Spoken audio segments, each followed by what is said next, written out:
وَإِذْ الْبَيْتَ، اور جب ہم نے بنا دیا البیت گھر کو، وہ وقت بھی یاد کرنے کے قابل ہے کہ جعلنا البیت، ہم نے گھر کو بنایا. البیت میں الف اور لام آ گیا نا، اس کا مطلب ہے کہ خاص طور پہ ایک گھر مراد ہے، ایک خاص گھر کو، اور اس خاص گھر سے مراد کیا ہوا؟ بیت اللہ.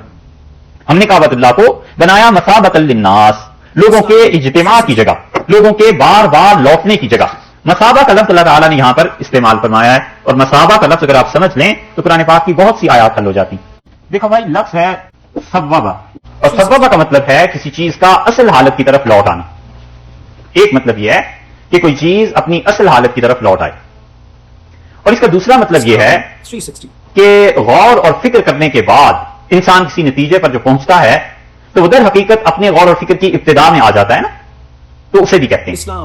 مثلا ایک آدمی نے سوچا کہ وہ ایک گلاس بنائے، تو وہ غور کرتا ہے کیسے بنائے، مٹی کہاں سے لائے، پھر کس طرح پانی سے گوندے، پھر کیا کیا مراحل پیش، اور آخر میں پہنچتا ہے کہ ہاں ایسے گلاس بن جائے گا. تو اب وہ جہاں سے چلا تھا وہیں پہ واپس پہنچ گیا، تو اسے بھی صوبہ کہتے ہیں، کیونکہ اس انسان نے آغاز کے اختتام کے بعد پھر آغاز کی طرف پلٹ آئے. تو صوبہ کا مطلب کسی چیز کا، کسی بات کا اصل حالت کی طرف لوٹ جانا، یا جہاں سے چلے تھے وہاں پہ پہنچ کے واپس آنا. اسی سے کہتے ہیں کہ صاب فلان، فلاں آدمی جو تھا وہ لوٹا الی دارہ، اپنے گھر کی طرف رجوع کیا، کیونکہ گھر اس کا اصل تھا نا، تو اپنے گھر سے نکلا اور پھر اس کے بعد اپنے گھر کی طرف وہ واپس لوٹ آیا. اسی سے بنا صابت الی نفسی، صابت الی، میری سانس لوٹ آئی، سانس رک گئی اس منظر کو دیکھ کے. جب وہ منظر ختم ہوا تو میری سانس لوٹی، سانس واپس آ گئی. صوب کہتے ہیں نا کپڑے کو، صوب کپڑے کو اس لیے کہتے ہیں کہ سوت جو کاٹا جاتا ہے، سوت کاٹنے سے مقصد کیا ہے آخر؟ کپڑا بنانا. تو جب کپڑا بنانا مقصد ہے تو آدمی اپنے مقصد کی طرف واپس آ گیا نا. کپڑا جو بنانا تھا تو سوت سے شروع کر کے واپس اس کی اصل حالت میں آ گئے، اس لیے صوب کہتے ہیں کپڑے کو، کیونکہ اپنی اصل حالت کی طرف لوٹا ہوا ہوتا ہے، آیا ہوا ہوتا ہے. منڈیر کو بھی کہتے ہیں، منڈیر سمجھتے ہیں، چھت کے اوپر جو دیوار بناتے ہیں اسے کہتے ہیں منڈیر. اور کنویں کے اوپر جو دائرہ لگاتے ہیں نا اسے کہتے ہیں کنویں کی منڈیر پہ بیٹھا تھا. جی اب تو ایچ بھی نکلے گا، اور اب تو لائن اور پارٹ سب چیزیں نکلیں گی. اب تو اسے کیوں کہتے ہیں منڈیر؟ اس لیے کہ پانی یا ڈول جو ہے جس سے نکالتے ہیں نا وہ بار بار لوٹ کے وہیں آ جاتا ہے، اپنی اصلی جگہ پر واپس آ جاتا ہے. ثواب بھی اسی سے بنا ہے لفظ، کیونکہ انسان عمل جو کرتا ہے اس کے بدلے میں سے جزا ملی تو لوٹ کے وہیں آ گیا. اسی لیے بات کا خیال یہ ہے کہ جو ثواب کہتے ہیں کہ فلاں چیز کا اتنا ثواب ملے گا، تو وہ جو عمل تھا اسی کی شکل قیامت میں اس کے سامنے آ جائے گی کہ یہ تم نے کیا ہے. نیکی کی اپنی شکل ہے، برائی کی اپنی شکل ہے، پھر نیکیاں بھی مختلف قسم کی ہیں، ان کی بھی مختلف شکلیں ہیں. تو ثواب کا ثواب اس لیے کہا گیا کہ انسان کا عمل لوٹ کر اس کی طرف آ گیا. صبح ایک لفظ عرب بولتے ہیں الصبح، اور صبح کا مطلب افراد، جماعت، ان کا مجموعہ، کیونکہ اس میں بھی آدمی جو ہیں وہ سب لوٹ کے ایک دوسرے کی طرف آتے ہیں، یعنی مل کے بیٹھ جاتے ہیں. جماعت ہوتی ہے نا، اسے بھی صبح بولتے ہیں. اور صبۃ الحوض، صبۃ الحوض کا مطلب، صبۃ الحوض کا مطلب فوارے کا سینٹر. فوارہ ہوتا ہے اور پانی اچھلتا ہے اس سے اور پھر لوٹ کے اسی کی طرف آ جاتا ہے. تو صبح اسی لیے اسے کہتے ہیں کہ یہ حوض کا صبح ہے. اور اسی سے یہ لفظ نکلا ہے، اسی سے قرآن پاک میں ایک لفظ آیا ہے کہ سیبات، سیبات اموائبکان آیا نا ایک جگہ. سیبات ایسی عورت جس کا شوہر یا تو اسے طلاق دے دے یا وہ بیوہ ہو جائے. تو سیبہ اس عورت کو کہتے ہیں جسے طلاق ہو جائے یا اس کے شوہر کا انتقال ہو گیا، تو چونکہ بغیر شوہر کے ہو جاتی ہے، اپنی اصلی حالت پہ آ گئی نا پھر، اس لیے اسے سیبہ کہتے ہیں. اور اسی سے یہ لفظ بنا ہے جو آپ پڑھ رہے ہیں کہ مثابہ. مثابہ کا مطلب یہ ہوا کہ وہ جگہ جہاں پر پہنچ کے ثواب ملتا ہے ایک، اور یا یہ کہ ایسی جگہ جہاں پہنچ کے لوگ جمع ہو جاتے ہیں، جہاں پہنچ کے سب لوگ جمع ہو جاتے ہیں. وَإِذْ جَعَلْنَا الْبَيْتَ مَثَابَةً لِلنَّاسِ، اور جب ہم نے اس گھر کو بنا دیا مَثَابَةً لِلنَّاسِ، لوگوں کے جمع ہونے کی جگہ، یہ کہ لوگوں کے ثواب حاصل کریں. تو اللہ تعالیٰ نے فرمایا وَإِذْ جَعَلْنَا الْبَيْتَ مَثَابَةً لِلنَّاسِ، اس میں ظرف ہے، جگہ کے معنی میں استعمال ہو رہا ہے مثابہ. اور ہم نے بار بار مثابہ، اچھا دوسرا ترجمہ دو تو ہو گئے، جگہ جمع ہونے کی مثابہ، یا ثواب حاصل کرنے کی جگہ، اور یا پھر بار بار لوٹنے کی جگہ. وہ بتایا تھا نا کہ صاب فلان الی دارہ، آدمی اپنے گھر کی طرف لوٹ گیا. تو مثابہ بار بار لوٹنے کی جگہ، یعنی اللہ نے بتلایا دوسرے لفظوں میں یہ کہ ہمارا گھر ایسا ہے کہ کوئی کتنی مرتبہ ہوا ہے یہاں سے، پھر اس کے دل میں طلب رہے گی کہ میں بار بار حاضری دیتا رہوں. مثابۃ للناس، لوگوں کے بار بار لوٹنے کی جگہ. اس لیے کوئی بھی ترجمہ کر لیا جائے.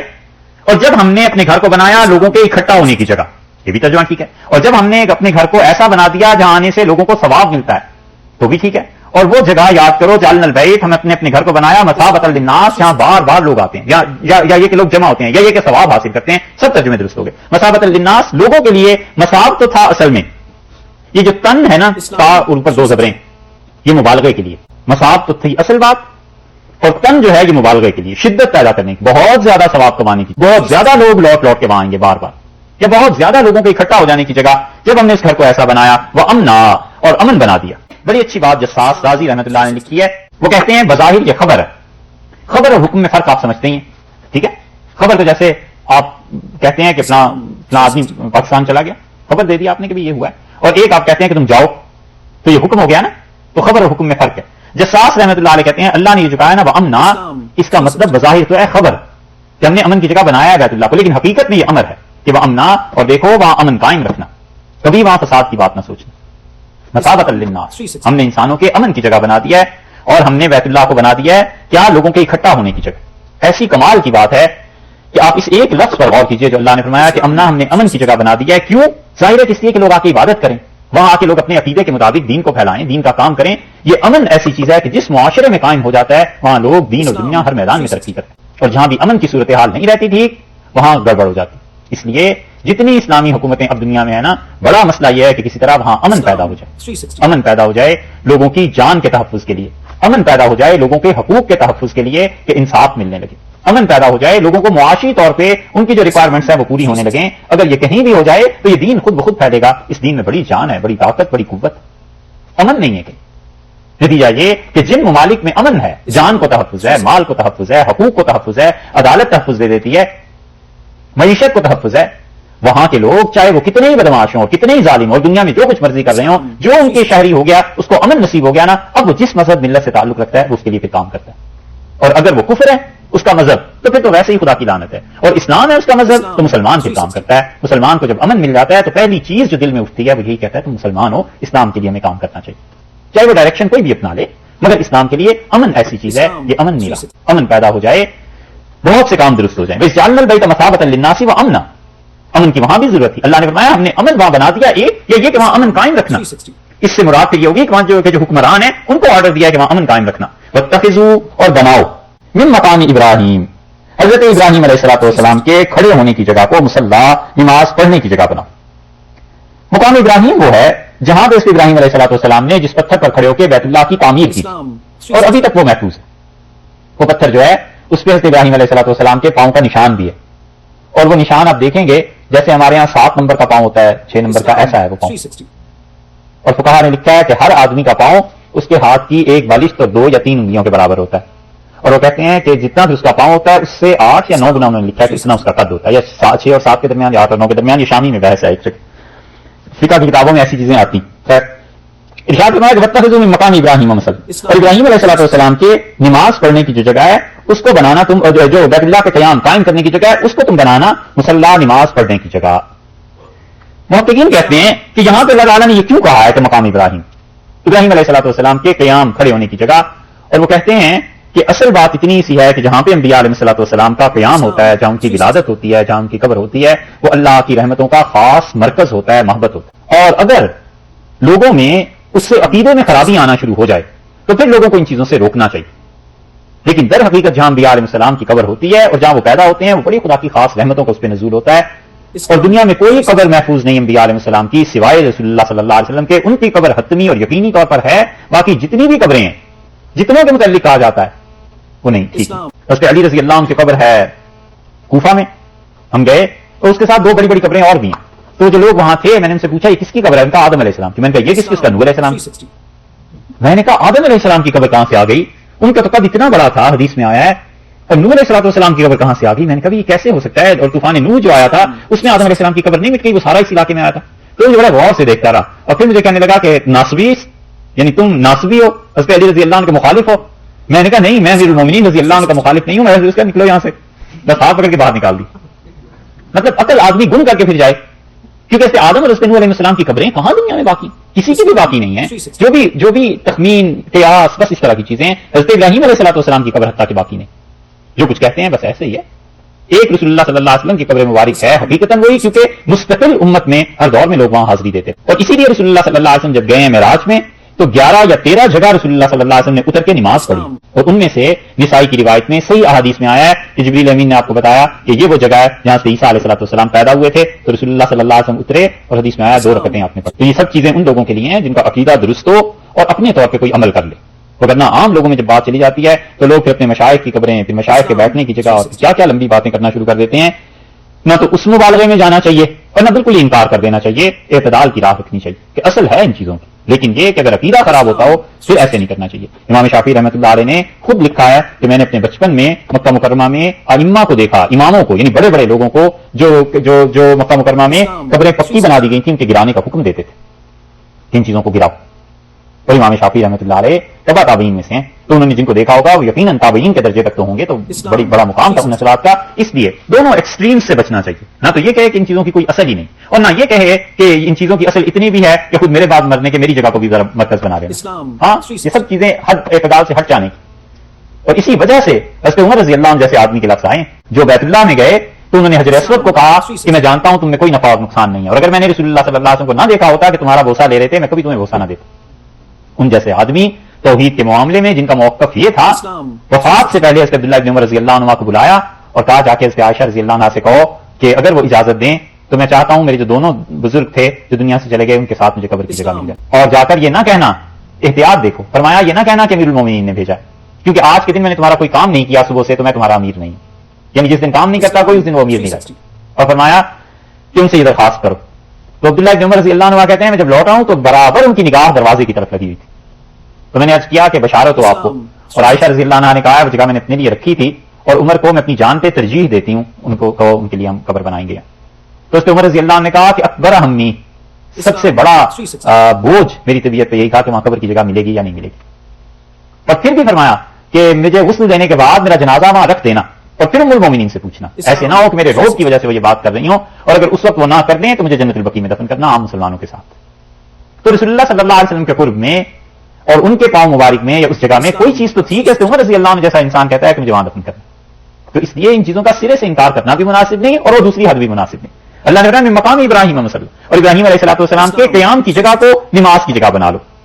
یہ وہ نماز ہے جو طواف کرنے کے بعد 2 رکعتیں پڑھتے ہیں نا واجب ہو جاتی ہیں، یہ وہ ہے. مالکیوں اور حنفیوں کے نزدیک واجب ہیں اور امام شافعی رحمۃ اللہ کے نزدیک سنت ہیں، اور ہمارے نزدیک پورے مکہ میں کہیں بھی پڑھ لے اس کے ذمہ ادا ہو جائے گا. یہ ضروری نہیں ہے کہ اس مقام پر ہی پڑھے، پیچھے جا کے کہیں پڑھ لے، تاکہ گھر واپس لوٹ کے پڑھ لے جہاں مکہ مکرمہ میں ٹھہرا ہوا ہے تو بھی یہ 2 رکعتیں ادا ہو جائیں گی. ہر طواف کے بعد واجب ہے، چاہے عمرے کا طواف ہے، چاہے حج کا طواف ہے، چاہے ویسے آپ طواف کریں. مکے کے اندر چلا گیا نا جی کہیں جہاں ٹھہرا ہوا ہے، نہیں اس کے بعد تو صحیح بھی کرنی ہے، پڑھنی ضروری ہے، لیکن اگر وہ پڑھ لے گا کسی وجہ سے باہر چلا گیا، ٹھیک ہے، پھر گھر جانا پڑ گیا، وضو کرنے کے لیے گھر چلا گیا، وہاں 2 رکعتیں پڑھنی ہے. بیت اللہ میں اتنا رش تھا نہیں پڑھ سکتا، باہر جا کے پڑھنی ہو جائیں گے. اچھا وعہدنا الی ابراہیم، اور ہم نے عہد لیا. عہدنا سے مراد امرنا، ہم نے ابراہیم علیہ السلام کو حکم دیا. اللہ نے فرمایا میں نے وعدہ لیا ان سے، یعنی انہیں حکم دیا یا ان کی طرف وحی کی. اور اسماعیل علیہ الصلوۃ والسلام کی طرف بھی. اب باپ آ گئے، ساتھ ان کے بیٹا بھی آ گئے، اور ہم نے ابراہیم اور اسماعیل علیہ السلام دونوں سے یہ وعدہ لیا، دونوں کو یہ حکم دیا کہ ان طاہرا، کس بات کا؟ یہ ان اس کی تشریف کے لیے، اس چیز کے لیے جس کا حکم دیا. اور حکم یہ دیا تو طاہرا، تم دونوں پاک رکھنا، بیتیا میرے گھر کو، تم دونوں میرے گھر کو پاک رکھنا. اس سے ایک تفسیر تو یہ کی گئی ہے کہ بیت اللہ کو پاک رکھنا کس چیز سے؟ شرک سے، کہ وہاں اللہ کے علاوہ کسی کی عبادت نہ ہو. توحید کے لیے ایک مرکز چاہیے اور اس مرکز کو ہر قسم کی بدعت، شرک، ان چیزوں سے بالکل پاک رکھنا. ہم نے انہیں کہا کہ یہاں کسی کی عبادت ہمارے علاوہ نہیں ہونی چاہیے. اور فقہا نے اسے عام لکھا ہے، وہ کہتے ہیں کہ حضرت ابراہیم اور حضرت اسماعیل علیہ السلام کو جو حکم ہوا ہے ہر مسلمان کو یہ حکم ہے. اور بیتی سے مراد صرف وہی گھر نہیں بلکہ ہر مسجد مراد ہے کہ ہر مسلمان کو یہ حکم ہے کہ میرے گھر کو صاف رکھو. جس مسجد میں بھی تم جاتے ہو نماز پڑھتے ہو اس مسجد کو پاک رکھنا. صرف صاف ہی نہیں، لفظ ارشاد فرمایا کہ طاہرا، خوب پاک رکھنا، اچھی طرح پاک رکھنا. اسی لیے رسول اللہ صلی اللہ علیہ وسلم نے فرمایا جب میں معراج میں گیا تو میری امت کے اعمال مجھے پیش کیے گئے، اور آپ نے فرمایا حتیٰ کہ ایک آدمی نے مسجد میں ایک تنکا پڑا ہوا تھا اور اس نے اٹھا کر باہر پھینک دیا کہ اللہ کا گھر ہے، اسے پاک رہنا چاہیے. اس کا ثواب بھی مجھے دکھایا گیا جو اللہ نے اسے دیا تھا. تو اس لیے فرمایا ہے بالکل پاک رکھنا میرے گھر، کیونکہ اس گھر میں طواف کرنے کے لیے لوگ آئیں گے، اس گھر میں عبادت اختیار کرنے کے لیے آئیں گے نا. اسی طرح یہ اللہ کا گھر ہے جسے پاک رکھنا ہے. اور انسان کا دل جہاں سب جذبات، کیفیات، احساسات، اللہ کے ساتھ تعلق یہ چیزیں پیدا ہوتی ہیں، اسے پاک رکھنا ضروری نہیں. اسے بھی آدمی پاک رکھے. کتنے بت بٹھائے ہوئے ہوتے ہیں، توبہ. ڈالرز کا بت ہوتا ہے، دولت کی محبت اس کی پرستش ہوتی ہے، اور کس کس چیز کی. وہی عہدہ اپنے پاس آ جائے تو اپنی اولاد کو زیادہ نوازنا، قربہ پروری کا ایک بت ہوتا ہے. ایک اور بت بھی ہوتا ہے جس سے نفرت ہوتی ہے، جس طرح شیطان کو کنکر مارتے ہیں نا، صبح و شام اپنے دشمنوں کے بت اپنے دل میں سجائے ہوتا ہے، لعنت بھیجتا رہتا ہے. ان سب چیزوں سے دل کو پاک رکھنا چاہیے. اور دل کو پاک رکھے، کیا پتا کبھی وقت ملے ہی اللہ کو یاد کرنے کے لیے تو یہ تو عذر نہ ہو، یہ تو بہانہ نہ ہو کہ دل میں بہت سی چیزیں. اس لیے دل کو بھی پاک کرے. للطائفین، ارشاد فرمایا کس کے لیے پاک رکھنا ہے؟ ان لوگوں کے لیے جو طواف کریں، سب سے پہلے طواف کو لائیں. اسی لیے فقہاء حنفی فقہا کہتے ہیں کہ وہاں پر بیت اللہ میں سب سے افضل عبادت طواف ہے، حتیٰ کہ عمرے سے بھی افضل طواف۔ وہاں جا کر ایک عمرہ تو کرنا ہی ہے جس کا احرام باندھ کے کوئی آدمی گیا، اور اس کے بعد وہ کہتے ہیں مسلسل طواف کرے، یہ زیادہ افضل ہے بجائے اس کے کہ مسلسل عمرے کرے۔ اور عمرے کے لیے لوگوں کو اتنی پڑی ہوئی ہوتی ہے کہ وہ دن جن دنوں میں عمرہ کرنا مکروہ ہے ان دنوں میں بھی عمرہ کرتے ہیں۔ 12 ذی الحج کو حج مکمل ہو گیا نا، 13 کی رمی ابھی باقی ہے، تو اس دن بھی اس کے بعد بھی یہ 11 12 13 یہ جو ہیں ان میں عمرے کا کرنا مکروہ ہے، کیونکہ حج کے اعمال ابھی باقی ہیں، حج کی طرف توجہ دینی چاہیے۔ ان دنوں میں بھی جا کے لوگ وہاں عمرہ کر رہے ہوتے ہیں اور ذرا نہیں سوچتے کہ شریعت کا مسئلہ کیا۔ اس لیے طواف کا کرنا سب سے افضل ہے، طواف میں عمرے سے بھی زیادہ ثواب ہے، اور اللہ نے مہربانی کی ہے، اور اس میں دیکھو محنت بھی کم ہے، وقت بھی کم لگتا ہے، جتنے مرضی کرتا رہے، سارا دن گھومتا رہے، اللہ تعالیٰ توفیق دے۔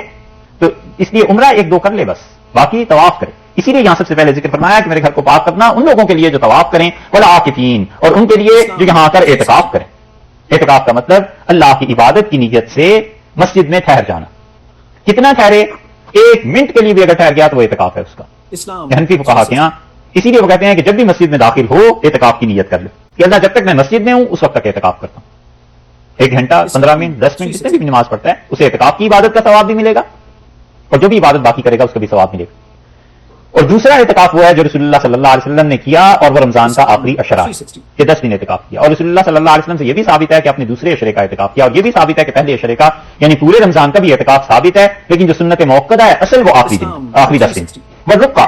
اور ان کے لیے جو لوگ رکوع کریں، رکوع سے مراد اللہ کے سامنے جھکنا، اور قرآن رکوع کا کبھی کبھی استعمال سجدے کے لیے بھی کرتا ہے۔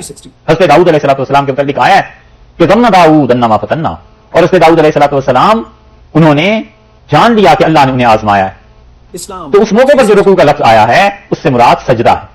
اس لیے یہاں پر ارشاد فرمایا جا رہا ہے کہ والرکوع، اور ان کے لیے ان کے لیے صاف رکھنا جو رکوع کرتے ہیں، السجود، اور ان کے لیے جو سجدے کرتے ہیں ان کے لیے صاف رکھنا میرے گھر کو۔ دیکھو یہ کتنا اللہ کی نظر میں بڑی عبادت کا مقام ہے کہ جو لوگ رکوع کریں اور سجدے کریں۔ 2 جلیل القدر پیغمبروں کو حکم دیا ہے کہ میرے گھر کو صاف رکھیں، یہاں میرے علاوہ کسی کی عبادت کسی کی پرستش نہیں ہونی چاہیے۔